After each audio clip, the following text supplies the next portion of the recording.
Salve, salve, salve, salve, salve! Seja muito bem-vindo, seja muito bem-vinda a mais um Enem no Telhado, a sua preparação para o Enem.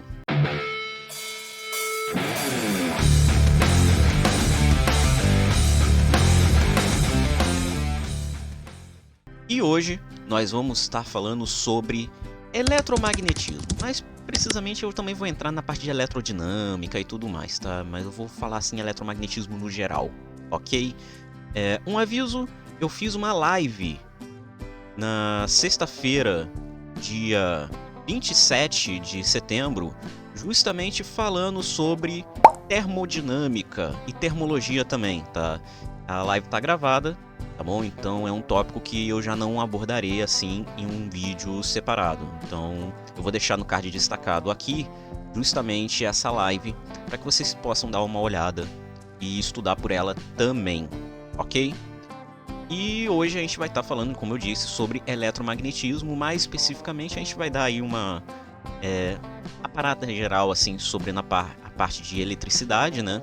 E aí quando a gente for falar mais a fundo sobre eletrodinâmica, a gente vê aí a parte de magnetismo também, ok? Então pega seu material de estudos e vamos estudar. Então nós temos aqui um novo módulo para a gente estudar, né? Que é justamente o módulo sobre eletromagnetismo.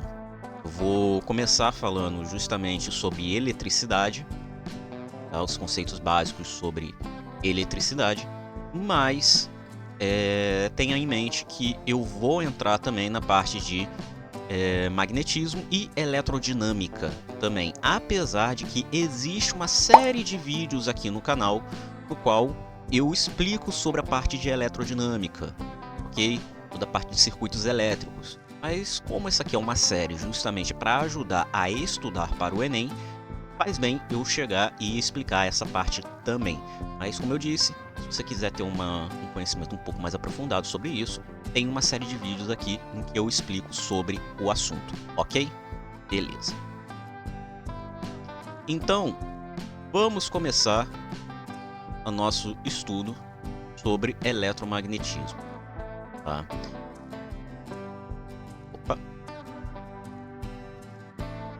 O eletromagnetismo é uma área de estudo, para mim, inclusive a minha área favorita de estudo, eletromagnetismo, é uma área de estudo que ela surge bem recente na história da física, tá? Até o final do século XIX, né, o que você tinha era eletricidade e magnetismo separados, ok? E só houve uma unificação da eletricidade com o magnetismo através de um físico chamado James Clerk Maxwell, tá? Formulou as famosas equações de Maxwell. Quer dizer, as equações elas já existiam, mas ele conseguiu ver mais além e conseguiu organizar as equações de tal forma ao que nós temos hoje, que são 4 equações, inclusive tem vídeo aqui no canal também, no qual eu explico sobre as equações de Maxwell. É até interessante porque, apesar dessas equações serem avançadas, lá naquele vídeo eu acabo explicando de uma forma bem simples e didática para que todo mundo consiga compreender, ok? Então, nós temos o eletromagnetismo surgindo a partir desse momento, tá? Mas antes disso, o que nós tínhamos era eletricidade e magnetismo. Então a gente vai começar dando uma olhada justamente na parte de eletricidade.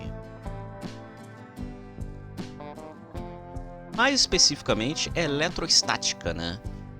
É a parte assim, a primeira parte que a gente aprende quando a gente entra nesse tipo de estudo, tá? A primeira coisa que nós temos que compreender é o que nós chamamos de carga. O que é a carga? A carga elétrica é uma capacidade inerente a todas as partículas atômicas que nós estamos trabalhando.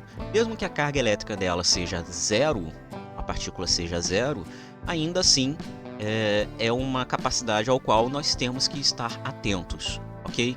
Então a primeira coisa que nós temos que lembrar é que se a gente fala de eletricidade, nós falamos de carga elétrica.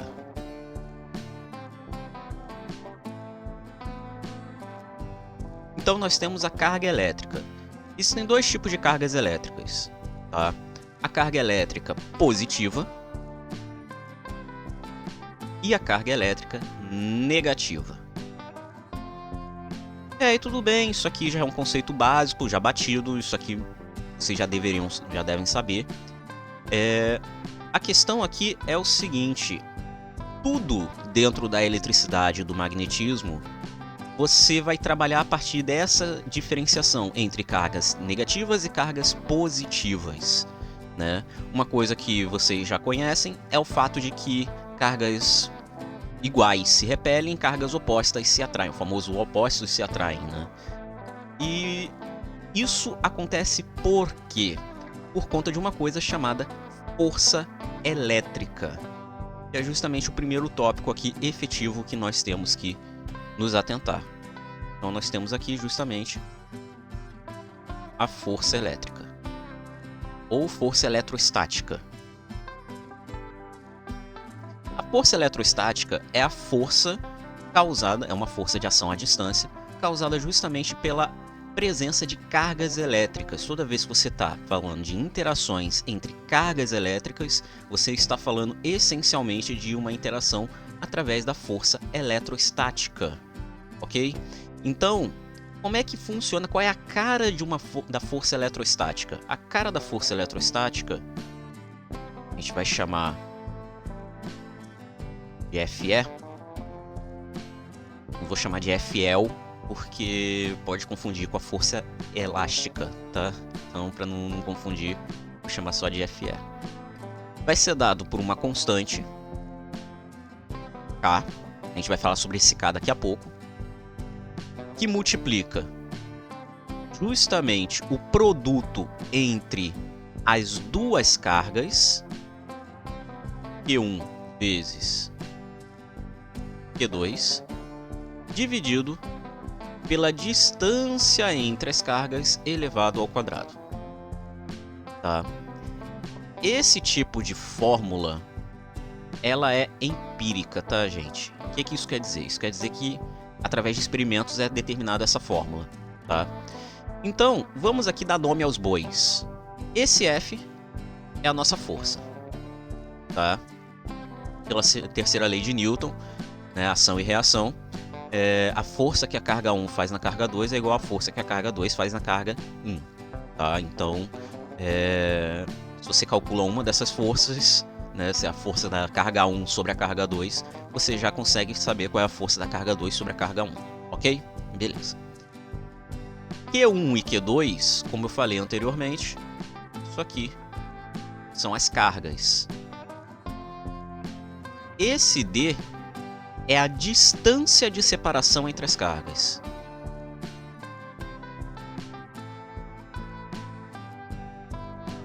Tá? E esse K aqui é uma constante. E agora que a gente vai ter que se atentar a quem é essa constante, tá? Essa constante, ela na verdade, ela se abre como 1 sobre 4π ε0. Sensei, o que caraças é isso? O que é esse 4π ε0 aí? Que treco é esse? Então, π é π mesmo, tá? É 3,14. Esse ε0 é o que nós chamamos de permissividade elétrica do meio, tá? Nesse caso aqui, ε0, a gente está falando do vácuo, tá? Isso aqui indica justamente a facilidade que o meio permite que seja produzido uma força elétrica. Por quê? Porque existem meios que você vai ter uma facilidade maior e outros meios com facilidades menores de serem propagados forças elétricas, tá? O vácuo, ele tem a permissividade perfeita, tá? Então você consegue passar ali facilmente qualquer tipo de campo elétrico, que é o que a gente vai falar daqui a pouquinho, tá bom? Então, esse epsilon, ele está relacionado com isso, a facilidade com a qual o meio permite a passagem de um campo elétrico ali, ok? Beleza. Então a gente tem esse K aqui, né? Esse K ele tem justamente esse valor. Uma curiosidade é que isso aqui só é verdade, esse valor aqui, você só usa esse valor quando você está trabalhando no chamado MKS. O que é o MKS? É o sistema de unidade de medida em que você usa metro, quilo e segundo. Se você usa metro, quilo e segundo, você usa 1 sobre 4πε0. Se você não quer usar esse K, tem como? Tem. Se você usar o CGS. O que é o CGS? CGS é centímetro, grama e segundo, ou seja, você usa centímetro para distância, grama para massa e segundo para tempo. Se você usa essas 3 unidades de medida nos seus estudos, né, ao invés do tradicional MKS, que é a unidade padrão internacional, o que você vai encontrar é que K vai ser igual a 1. Então, na verdade, o que você vai ter ali vai ser só Q1 vezes Q2 sobre D ao quadrado. Tá? Então, é bom ter essa diferença. Isso pode acontecer. Vocês podem acabar encontrando isso enquanto vocês estão estudando. Tá? A diferença das unidades de medidas podem acabar alterando essa fórmula. Ok? Mas, no geral, o que vocês mais encontram é justamente esse K. Né? 1 sobre 4πε0. O 1 sobre 4πε0 igual a 1, vocês encontram se vocês forem ler artigos e verem alguns livros muito específicos em que isso vai aparecer, ok? Então, nós temos aí essa situação. Só que a gente pode ainda destrinchar essa força elétrica de uma outra forma. Qual outra forma que nós podemos usar a força elétrica? Utilizando justamente o campo elétrico. E aí aqui eu peço bastante atenção. O que é um campo? Campo, dentro da física, significa uma região no espaço ao qual todas as forças estão presentes. Tá? Então você tem ali campo gravitacional. O que é o campo gravitacional? É uma região no espaço onde você tem uma fonte de força gravitacional, geralmente é uma massa, né? E essa fonte de força gravitacional vai acabar gerando vetores força, vetores da força no espaço.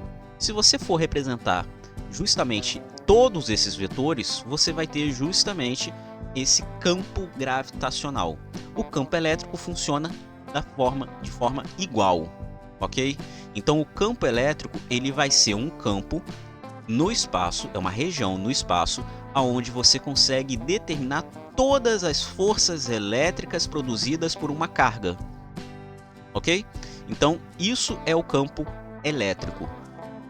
E aí é interessante a gente se atentar a isso, porque o campo elétrico ele é dado justamente por K, né, a constante, vezes a carga que está produzindo aquela força,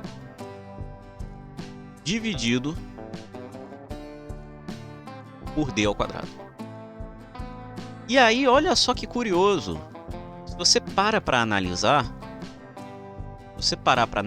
essa fórmula e comparar com essa fórmula aqui, você pode notar exatamente que isso aqui, ó, corresponde ao meu campo elétrico. Então, quem é a força elétrica? A força elétrica nada mais é do que o produto entre uma carga, a carga de prova, né, a carga que você está analisando, multiplicado pelo campo elétrico produzido pela segunda carga, né, que é justamente a carga ali principal que você está trabalhando. Então, olha só que curioso. Você pode reescrever a força elétrica como um produto entre carga e campo elétrico. Então, se você tem o campo elétrico, você consegue determinar qual é a força elétrica sobre uma carga que você está trabalhando. Curioso, né? Bem interessante isso. Como isso fica na prática? Vamos ver? Na prática, eu vou pegar aqui 2 cargas. Temos aqui 2 cargas. A carga, uma carga mais que e uma carga menos que, tá? Ou seja, eu tenho aqui uma carga positiva, uma carga negativa, as duas são iguais em módulo, tá? O que vai acontecer aqui? O que vai acontecer aqui? Você vai ter justamente uma força de atração entre as cargas, já que são cargas opostas, elas vão se atrair. Então é isso que vai acontecer. Então a carga mais Q e a carga menos Q vão se atrair. Tá? Então você tem aqui essas duas cargas se atraindo, ok? Beleza. Isso é o que essa força elétrica faz. Ela vai atuar aqui para que essas duas cargas se atraiam. Se as cargas fossem iguais,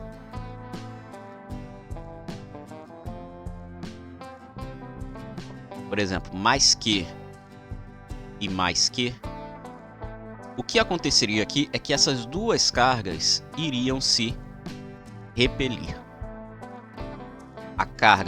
Essa carga mais Q faria uma força na carga, essa carga mais Q, e estaria repelindo ela para a esquerda. A mesma coisa que essa fazendo uma força nessa, repelindo para a direita. Então você tem essas duas situações. Cargas diferentes se atraem, cargas iguais se repelem, né? E aí, olha só, por que isso acontece? Acontece justamente por conta do campo elétrico produzido pelas cargas. Tá? Cargas positivas são cargas que nós dizemos que são fontes de campo elétrico. Tá? Ou seja, o campo elétrico são produzidos a partir da carga positiva. Tá? Então, se a gente for falar aqui sobre linhas de campo,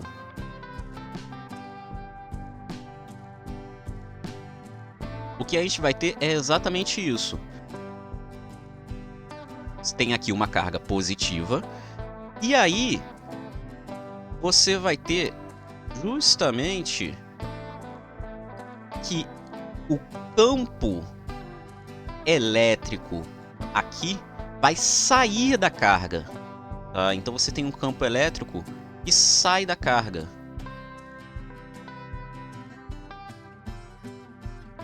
Isso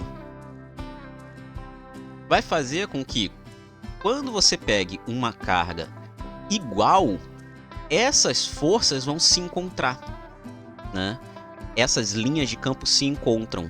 O encontro dessas linhas de campo vão fazer justamente com que a força resultante faça com que essas cargas se repilam, tá? Então, cargas de sinais iguais vão se repelir por conta desses encontros dessas linhas de campo, tá?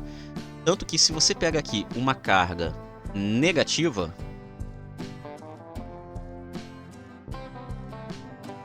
nesse caso, o que a gente vai ter vai ser que as cargas negativas são sumidouros, que a gente chama, tá? O que isso quer dizer? Isso quer dizer que as linhas de campo elétrico vão se direcionar para as cargas negativas, tá? Então você tem isso aqui acontecendo. As linhas de campo vão para a carga negativa, tá? E aí, de forma análoga, você pega duas cargas negativas, são duas cargas que são sumidouros de campo elétrico. Então, cara, isso vai fazer com que as cargas acabam se repelindo entre si também, tá? Então, aqui, ó, vocês podem até ver, né? Tem uma carga positiva aqui em cima, uma carga negativa aqui embaixo. As linhas de campo saem da positiva e entram na negativa, né?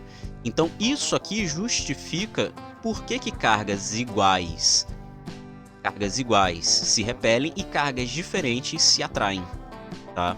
Então, as linhas de campo são essas linhas produzidas justamente do campo elétrico, né? Vão justificar essa atração e essa repulsão. Inclusive, esse fato aqui, essa capacidade que nós chamamos de que as cargas possuem de produzir esse campo elétrico é o que nós chamamos de potencial, tá? O potencial de uma carga nada mais é do que essa capacidade de produzir campos elétricos. E isso é o que vai gerar justamente as correntes elétricas. O que são as correntes elétricas? As correntes elétricas nada mais são do que cargas elétricas em movimento, tá? Devido a uma diferença de potencial. Você tem uma diferença de potencial causado justamente por um campo elétrico, e isso faz com que as cargas se movam naquele campo elétrico, produzindo o que nós chamamos de corrente elétrica. É tudo muito bem interligado, é bem tranquilo de você conseguir pescar isso, tá? Então você tem aqui essa situação das linhas de campo. E só para deixar claro, aqui eu não botei os sinais de vetor, né? Mas força é uma grandeza vetorial, aqui a gente tem que deixar claro. Força é uma grandeza vetorial, tá? E aí, olha só, pergunta para vocês. Força é uma grandeza vetorial, correto? Correto. Ok. Carga é uma grandeza escalar. Esse K aqui é uma grandeza escalar também, porque epsilon é um número, tá? O π é um número, o 4 é um número também, isso aqui é um número, tá? É uma grandeza, é um número isso aqui. Então nós temos aqui um número, outro número, outro número. Ou seja, só grandezas escalares aqui, né? A distância é uma grandeza vetorial. Você pode representar por um vetor distância. Mas ele está dividindo e ele está ao quadrado. Vocês lembram um pouco sobre cálculo vetorial, né? Eu já expliquei isso. Quando você pega um vetor e eleva ele ao quadrado, o resultado final tem que ser um número escalar, certo? Pergunta: da onde vem o caráter vetorial da força aqui? Se essa distância está ao quadrado, cadê o caráter vetorial dessa força? Vamos ver se vocês conseguem descobrir da onde vem esse caráter vetorial da força. Eu vou falar isso justamente quando a gente for falar sobre a parte de magnetismo. Aí eu vou justificar da onde que vem o caráter vetorial dessa força aqui, ok? Da mesma forma, caráter vetorial desse campo elétrico, ok? Então fica aí uma questão aí para vocês tentarem responder, tá bom? E é isso. Essa foi a nossa aula de hoje. Uma aula bem simples até, né? Apesar da gente ter conseguido avançar bastante coisa. Espero que tenha gostado. Se ficou alguma dúvida, bote aí nos comentários ou entre no nosso Discord. Lá tem um canto especial para que você tire dúvidas sobre física. O link vai estar aqui na descrição. Lembra de deixar o like, se inscreve se não for inscrito, ativa o sininho para não perder nada. Considere se tornar membro aqui do canal, isso ajuda bastante aqui o canal, tá bom? E considere também um valeu demais, isso também ajuda muito. Beleza? Tamo junto. Inter.